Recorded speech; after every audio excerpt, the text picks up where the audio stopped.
Hello, Ka-Sunset Moments. Welcome back to our discussion. Every afternoon, dapat hapon tayo ngayon.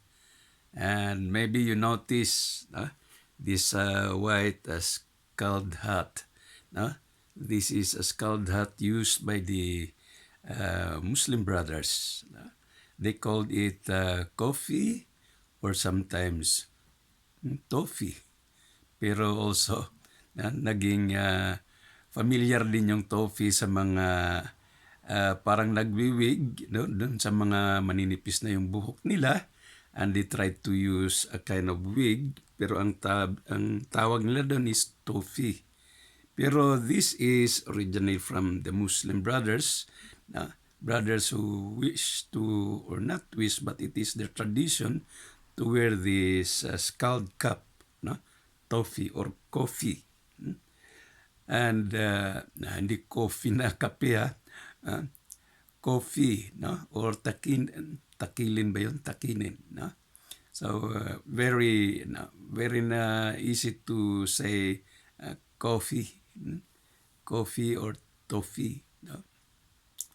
Well, ang ating discussion ngayon ay tungkol sa itong narinig ko ba, na?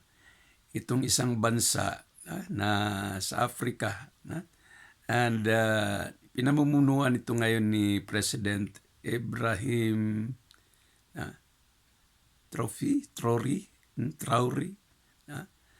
And isa itong state doon sa Africa, pero nagkudita noong 2022 ata noon, and they tried to take the country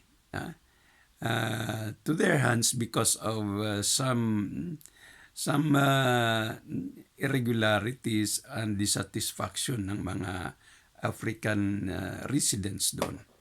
Kaya a very young age na 32, Captain Ibrahim ang namumuno ngayon, and he is called President.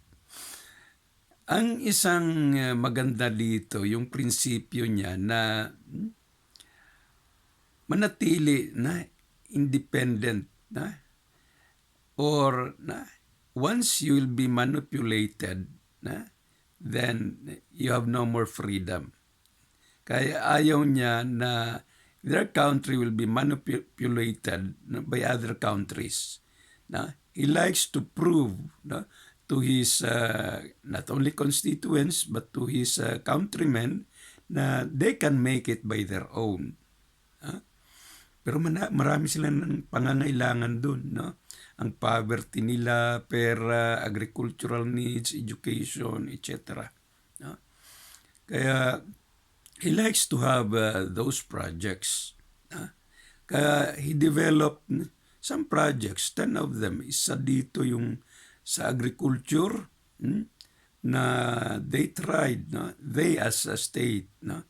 They tried to develop yung mga harvest nila, mga kamatis na kumbaga sa Baguio, Philippines, nabubulok, tinatapon-tapon na lang. But they tried to gather all those tomatoes, and ayun, nagkaroon sila ng factory, and gumawa sila ng mga ketchup, tomato ketchup. And after production, minamarket na nila. But one thing na nakita niya sa marketing, they need roads, which is true naman. From the farms, yung mga products, they have to bring it to the market, and they need good roads. Kaya ito yung pangalawang niya, na infrastructure. And nakita rin niya ang pangangailangan kasi illiterate yung mga kabataan doon, or kahit na yung mga midlife na farmers ba, or kung ano yung mga gawain nila, they need education. He wanted to build up mga school infrastructures, school buildings, para maturuan talaga nang maayos yung mga bata. May mga hospital daw, pero wala namang medical staffs, wala mga gamot. Kaya useless din yung hospital. Kaya yung nakita-kita niya lahat ng mga bagay-bagay na yon, and he believes na they have to have those things by their own, no? Through their own efforts. Kung manghihingi siya na sa ibang bansa, o kung may mag-offer man sa kanya, sa kanilang bansa, he doesn't like to be manipulated. Makuha mo agad yung analysis niya, ang motibo ng ibang tao na gusto ka nilang tulungan para na magkaroon ka ng utang na loob, at pag malapitan ka na, then you will be manipulated and surrender to him or to them what they want to from your land, from your nation.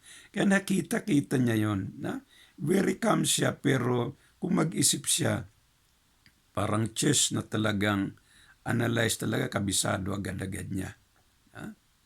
Tinawagan siya ni Donald Trump, and he tried to call his mga secretaries, gabinete, and they tried to listen kung ano talaga yung dapat maging decision nila doon. Kasi ano na yun superpower na yung tumawag sa kanya, direct from the phone. Kaya they tried to analyze it, and directly he denied what Donald Trump offered to President Ibrahim. Now, ang isa, pumunta siya at lumapit siya sa Russia, at nakipagdialogo na humihingi siya ng pabor, hindi sa mga sa mga material things or like military artilleries, ganun, kundi humingi siya ng tulong sa edukasyon, kung paano gumawa o gamitin yung mga technology, at yung mga sa mga information technologies, paano gumawa o gagawa ng mga military materials. Yun ang inaano niya. Hindi, ayaw niyang humingi ng mga made na talaga, ready to use na, kundi kaalaman kung paano gagawin yung mga yun. At the same time, gusto na rin niyang magpaturo kung paano talaga yung pangmalawakang industry, mga export na sa international.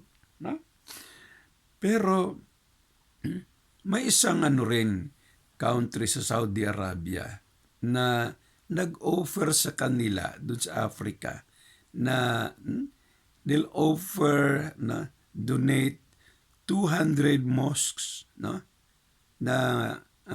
pang-Islamic faith.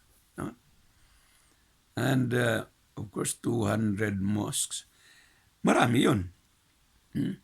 But what is mosque for? Sa Islamic faith din yun. And hinyo na hindi yun ang priority nila. Though believers naman ang mga Africans dun sa bansa nila, tumanggi si President Ibrahim. Ang ano pa nga niya doon is, I don't need to trade our faith. Doon medyo napaano ako, nasindak ba o nahinto ako ba? Narinig ko na yun nga, I don't need to trade our faith. So nakuha niya na baka nga rin iba ang motibo ng Saudi Arabia na nag-o-offer sa kanila ng 200 mosques. Talagang naman, for Islam faith yun. But they have mosque. Hindi nga lang yun ang priority nila.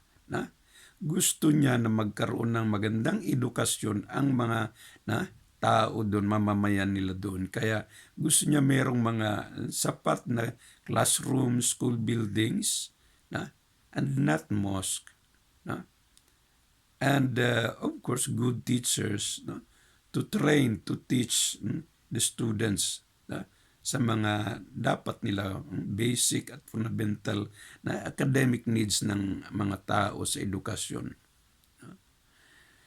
So doon medyo nasabi ko, iba ang taong ito. Hindi siya nagmamanipulate or nagpapamanipulate dahil sa alam na niya kung ano ang mga history ng mga leaders. Modern, siya, leader na hindi siya nagpapahuli sa mga kung ano-anong mga offer ng ibang bansa. Kaya yung mga military alliances, inayawan niya yun. Nagtaka nga ako doon sa sa Russia tayo na may mga military parade. Andun yung North Korea. Andun yung North Korea, mga iba-ibang leaders, state leaders, military leaders.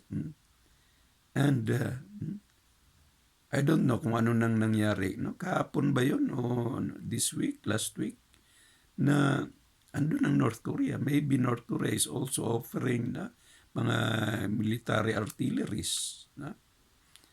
Pero I know President Ibrahim has a good principle on how to really stand by their own sa bansa nila. That was really a very, nasatisfied ako dun sa prinsipyo niya ng leadership niya doon. And I hope na matularan ito ng mga bagong leaders din, mga kaya i-elect lang na mga leaders natin dyan sa Pilipinas.